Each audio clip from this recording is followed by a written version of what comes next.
A verdade, Ele tomou sobre si as nossas enfermidades.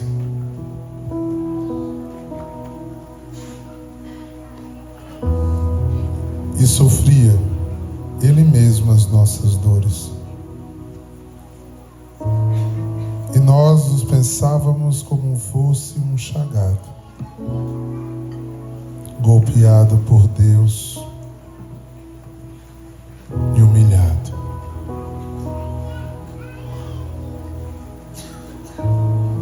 Vós, porém, ó Senhor, ó meu Senhor, eu me confio e afirmo que sois o meu Deus.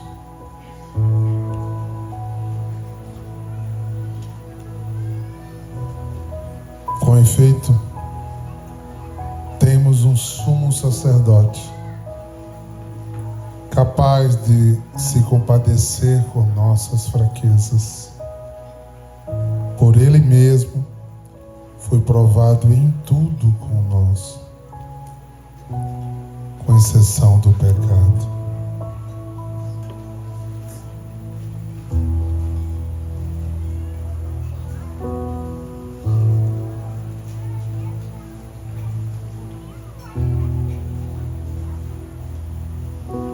Aquele que viu dá testemunho, e o seu testemunho é verdadeiro. E ele sabe que fala a verdade, para que vós também acrediteis. Isso aconteceu para que se cumprisse as Escrituras.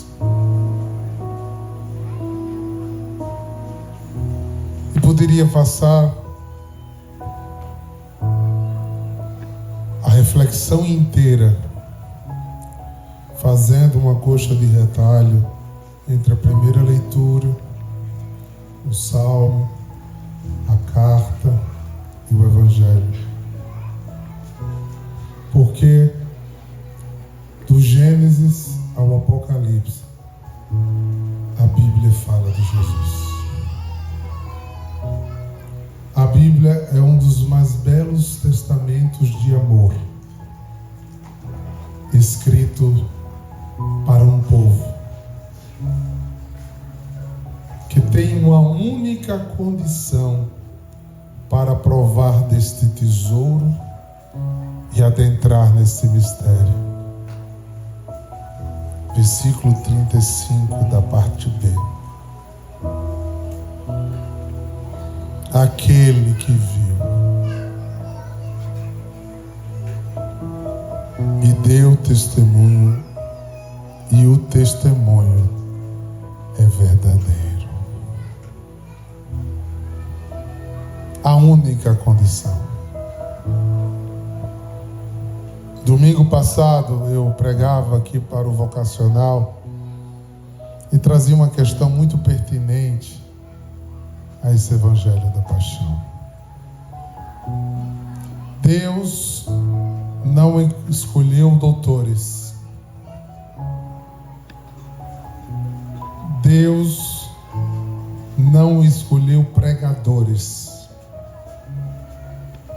A relação da experiência de nossa fé está ligado à palavra testemunho. A Bíblia só começa a ser escrito depois do ano 49. Como é que do ano 30, do ano 0 ao ano 33 foi a passagem de Jesus pela terra. E do ano 33 ao ano 49, como é que se converteu tantas pessoas à fé em Cristo? Porque um dos sinais mais profundos do ser humano, que ele teve uma experiência além do que ele vê e viu, é morrer por essa experiência. E foi o que aconteceu com todos. Os primeiros que eram chamados os do caminho, depois os nazarenos, e só por fim foram chamados de cristãos. E eles tinham os evangelhos na mão para pregar e dizer: olha aqui, está na palavra, a igreja tal está certa, a igreja tal está errada, está na palavra. Não, isso é guerra de religião. A única coisa que eles tinham é o que está escrito nesse versículo 35 do Evangelho. Aquele que viu dá testemunho. Então você pode me dizer: entendo agora, diácono, então por que a igreja cresceu tanto naquele tempo? Porque eles viram e deram testemunho. Infelizmente eu não vou poder concordar com você. A igreja só cresceu e chegou até a Casa São Miguel, onde nos fez reunir nessa tarde para nos prostrarmos em adoração, porque o nosso Rei, Senhor e Salvador morreu às 3h da tarde. E escolhemos o mês 14 de Nissan para fazer essa mesma memória. E o responsável por isso, ter chegado até nós, não viu nada. O nome dele é Paulo de Tarso. Ele teve uma experiência possível e igual a que nós podemos ter. Uma experiência espiritual.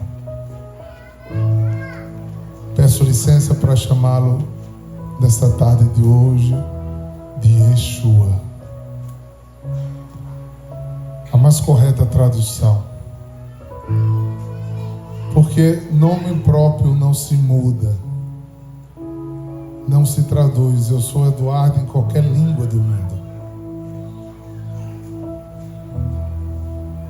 E Jesus não traduz literalmente Yeshua. Conveniou-se para ficar mais claro, para que a pronúncia fosse mais fácil, e a gente se acostumou. E uma outra língua tomou conta da língua original. E no lugar dele ser conhecido mundialmente por Yeshua, o Ramashi, ele ficou sendo conhecido por Jesus Cristo.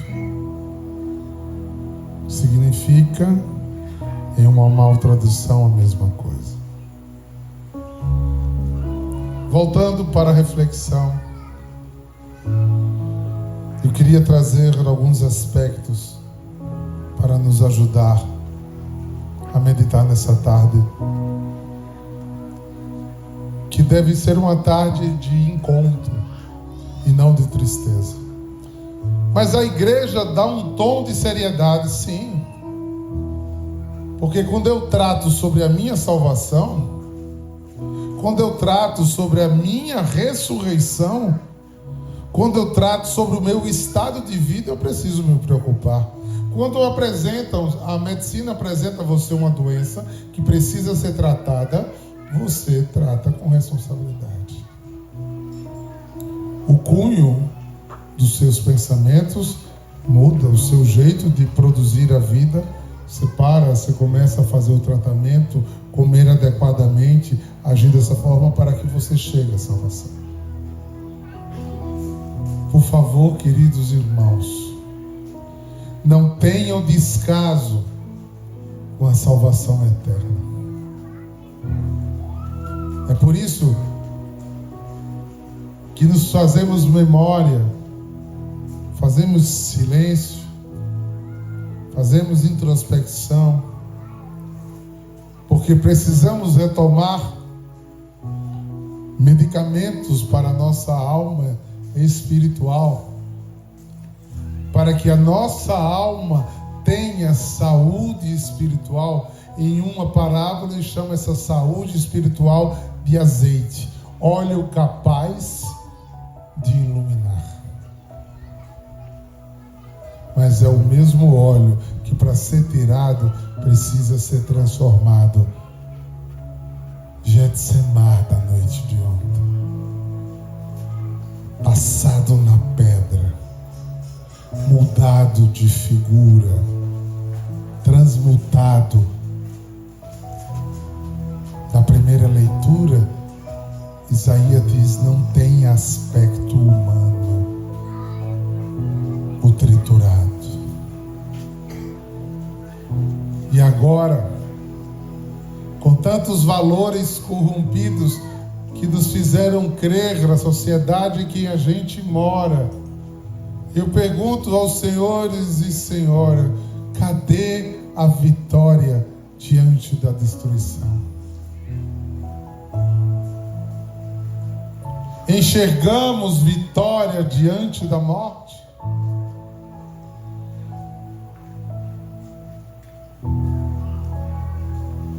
Quando eu vou pastoralmente a enterros, a velórios, hoje vou menos, bem menos. Quando estou nas casas que acontece, eu vou ao da comunidade, mas já fui a muitos.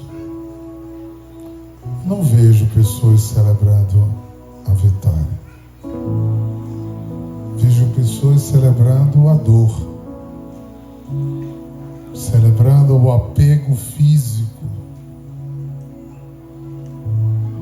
E não foi diferente com aqueles homens primeiros. Após o acontecido da prisão, fugiram. Após o enterro, se esconderam. Enlutados, mas envergonhados. Porque aquele ao qual eles seguiram, e talvez em seus corações, como nos nossos às vezes, houvesse o grande triunfo. Judas deve ter dito: serei um primeiro-ministro, ou ministro de economia. Os judeus esperam reis há muitos anos. Esperam que o Hamashi faça Israel passar a ser a nação líder do mundo. Todas as guerras serão sanadas, e esse governador dará a Israel a glória humana e ao poder. Num outro evangelho, em anos diferentes, Jesus diz tão claro: meu reino não é desse mundo. Para que você mude, querido, para que você tenha saúde espiritual, precisa que essa kenosi que Jesus está vivendo, estamos vivendo com Ele, meditando, relembrando, cause uma metanoia com significados claros em nós. E nos faça capazes de, abandonando a soberba e a arrogância e a autossuficiência, sejamos nós capazes de trocar valores, de parar de jogar incenso a si mesmo, de fazer leis em próprias causas, mas seguindo o exemplo do Mestre, sejamos aqueles que se entregam à vontade de Deus e fazem a sua missão acontecer. Fazem sua vida ter formato diferente. Fazem um coração delatado a outros valores, capazes de impactar a vida de outros, porque a sua vida foi impactada. Capazes de mudar o que anda ao redor de você, porque você não anda da mesma forma que os outros andam. Mas se essas palavras não te comovem a lavar as mãos, se estas palavras não te comovem a lavar a boca, se essas palavras não lavam o teu entendimento, a tua saúde espiritual está comprometida. Porque, não me entenda mal na frase, para que não seja mal colocada, ele não pode fazer mais nada. Jesus não pode fazer mais nada. Não tem mais nada a ser feito, meu filho, minha filha. Ele declara isso minutos antes de morrer: está consumado. Ninguém é capaz de fazer sacrifício maior. Jesus não pode voltar mais à cruz. Ou você vira testemunho dessa experiência e vive uma vida segundo esse testemunho. E como Pedro e João, daqui a 2 dias, vai dizer: está vazio. Aquilo que tínhamos enterrado está vazio. Que explicação tem para um túmulo vazio? A não ser crer. Porque quem crer será salvo. Quem não crer será condenado. Que nessa tarde desta Sexta Santa, pergunte se o teu acreditar tem feito a tua vida viver em uma experiência rumo ao céu. A frase que permeia para mim o tríduo pascal desse ano é: não chore por mim, chore por vocês. Chorem pelos seus filhos, que aprenderão o que vocês estão ensinando: valores, gostos, condutas, moral, ética. Cuidado, para que sua família seja tão pobre que só possa dar bens materiais a seus filhos, e que valores do céu não transforme em tempos tão difíceis, mas que você faça uma adaptação, ajuste. Não precisaria, né, padre? A China já inventou uma igreja católica, né? Você pode ir lá, ela é ajustada ao Estado, né? Tem hora que a gente quer fazer uma igreja assim, que se ajuste ao que eu quero. Aí eu vou quando eu quero, quando não estou cansado. Eu faço quando me dá na telha. Eu dou um gás quando me interessa. Quando não, eu vou cuidar das minhas próprias impressões. Tudo está consumado, queridos irmãos. O amor precisa ser amado. A graça de Deus precisa ser manifesta.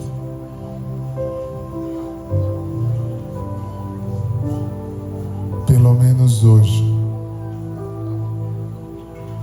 você faça um exame de consciência.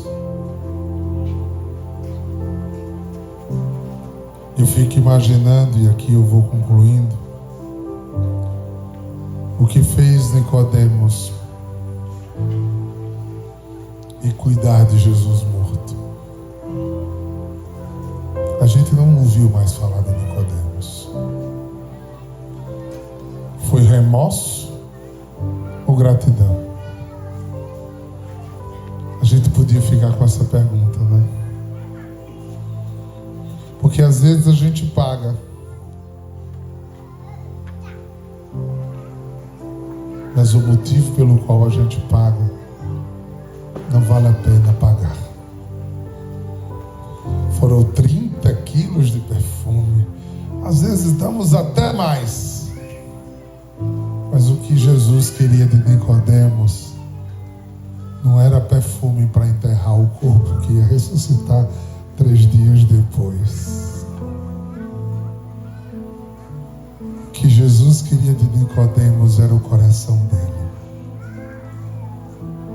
Que Jesus queria que ele nascesse de novo, deixasse de ser aquilo que ele estava sendo.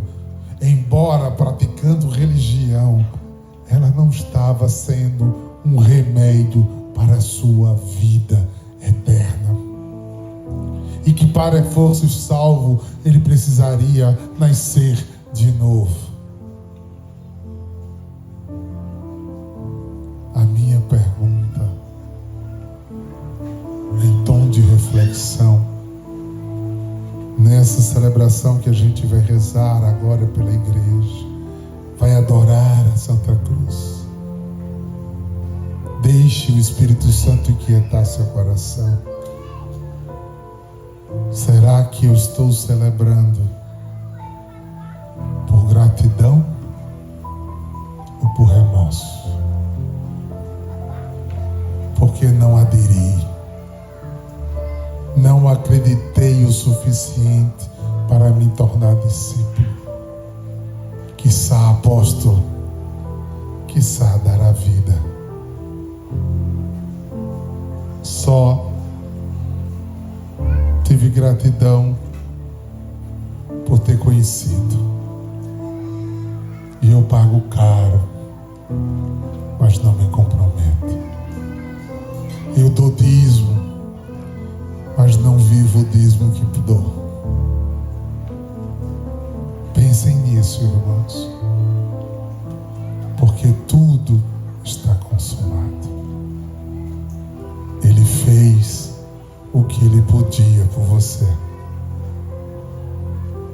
Ele espera de você a resposta disso. Louvado seja nosso Senhor Jesus.